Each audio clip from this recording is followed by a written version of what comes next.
সবাইকে জয় যিশু। আমি একটি বাক্যের পদ বলছি, যোহন 7:37 থেকে 38 পদ। শেষ দিন পর্বের প্রধান দিন যিশু দাঁড়িয়া উচ্চস্বরে কহিলেন, কেহ যদি তৃষ্ণার্ত হয় তবে আমার কাছে আসিয়া পান করুক। যে কেহ বিশ্বাস করে শাস্ত্রে যেমন বলে তাহার অন্তর হইতে জীবন্ত জলের নদী বহিবে। প্রভু এই বচন দ্বারা কী শেখাতে চান?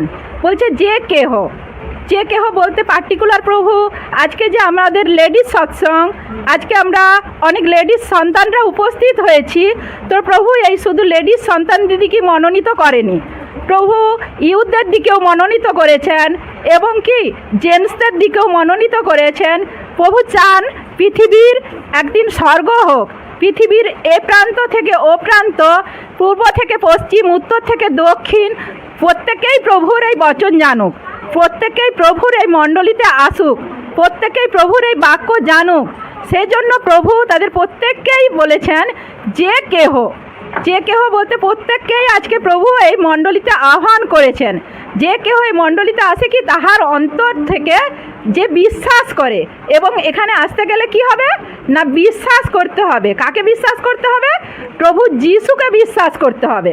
প্রভু যিশুকে যদি বিশ্বাস করে আমরা এই স্থানে আসি, তবে আমাদের যা কিছু সমস্যা আছে, বলছে না যে কেহ তৃষ্ণার্ত হয় তবে সে আমার কাছে আসুক। আজকে আমরা কিসের তৃষ্ণার্ত? আজকে আমরা শুধু যে আমরা সেই জল, সাংসারিকের যে জল খেয়ে পিপাসে মেটানোর সেই তৃষ্ণার্তর কথা এখানে বলেনি প্রভু। এখানে কিসের তৃষ্ণার্তর কথা বলেছেন প্রভু? যে আমরা রোগ জ্বালাতে তৃষ্ণার্ত ছিলাম, আমরা সাংসারিকের অশান্তিতে তৃষ্ণার্ত ছিলাম, আমরা বিভিন্ন সমস্যায় জর্জরিত ছিলাম, সেই তৃষ্ণার্তের কথা আজকে প্রভু এখানে উল্লেখ করে গেছেন। তাই জন্য প্রভু তার আহ্বান করছেন, প্রত্যেকটি তার সন্তানকে বলেছেন, কেউ যদি তৃষ্ণার্ত হয় তবে আমার কাছে আসিয়া পান করুক। যে আমাতে বিশ্বাস করে, শাস্ত্রে যেমন বলে, শাস্ত্রে কি বলে যে আমাতে আসক্ত তজ্জন্যে তাহাকে আমি বাঁচাইব। প্রভু তার শাস্ত্রে বলে কি বলে না? যে দিন দিন আমার চৌকাঠের দ্বারে জাগ্রত থাকে তাকে আমি রক্ষা করব। প্রভু বলে কি বলে না? শাস্ত্রের এই বচনগুলো প্রভু বলে গেছে।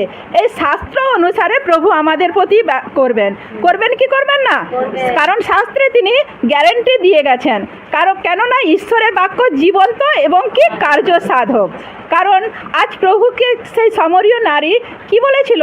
প্রভু আমাকে সেই জীবন্ত জল দিউন। তার ফলে কি প্রভু তাকে এমনই জীবন্ত জল দিয়েছিলেন, সেই ব্যভিচারী নারী কি করেছিল? তার ব্যভিচার থেকে মুক্ত হয়েছিল।